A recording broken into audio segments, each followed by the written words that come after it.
નમસ્કાર દર્શક મિત્રો, હું છું મહેશ ઠાકોર અને આપ જોઈ રહ્યા છો the times of Mahisagar news. નજર કરીએ આજના મહત્વના સપોર્ટ ઓથોરિટી ઓફ ગુજરાત સંચાલિત આયોજિત પંચમહાલ વહીવટીતંત્ર તથા જિલ્લા રમત વિકાસ અધિકારીશ્રીની કચેરી ગોધરા પંચમહાલ દ્વારા આયોજિત ખેલ મહાકુંભ અંતર્ગત આજ રોજ મોરવા હડપ તાલુકા કક્ષાનો ખેલ મહાકુંભ શ્રી મહાત્મા ગાંધી વિદ્યાલય વંદેલીમાં આચાર્ય શ્રી કન્વીનર મોરવા હડપ ખેલ મહાકુંભ શ્રી આરસી ચારેલના અધ્યક્ષ સ્થાને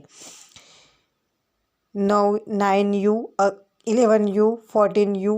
17 અને ઓપનની દોડ કૂદ અને ફેંક વિભાગ અંતર્ગત એથ્લેટિક સ્પર્ધા ભાઈઓની યોજાઈ, જેમાં નિર્ણાયક તરીકે બાબુભાઈ કલાસવા, બાબુભાઈ પટેલ, શંકરભાઈ કિશોરી, ઉપાધ્યક્ષ હઠીસિંહ ઠાકોર, જનતાબેન બારિયા ઉપસ્થિત રહ્યા. સમગ્ર કાર્યક્રમમાં શ્રી SB વાઢી, સેવક સમરસિંહ પ્રવાસી, ધર્મિષ્ઠા બારિયા એ ચા નાસ્તાની વ્યવસ્થા 300 રમતવીરો માટે કરી, જેમાં CRC શ્રી બબલભાઈ રાઠોડની હાજરી રહી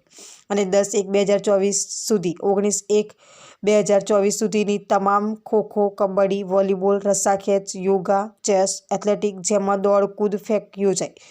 જેનું સમગ્ર સંચાલન ખેલ મહાકુંભના convener and Acharya Shri RC ચારેલના માર્ગદર્શન હેઠળ યોજાઈ અને કાર્યક્રમ આજે પૂર્ણ થશે. આપના વિસ્તારના પડે પડના સમાચાર જોવા માટે અમારી channel the times of Mahisagar ન્યૂઝને લાઇક, શેર અને સબસ્ક્રાઇબ કરો.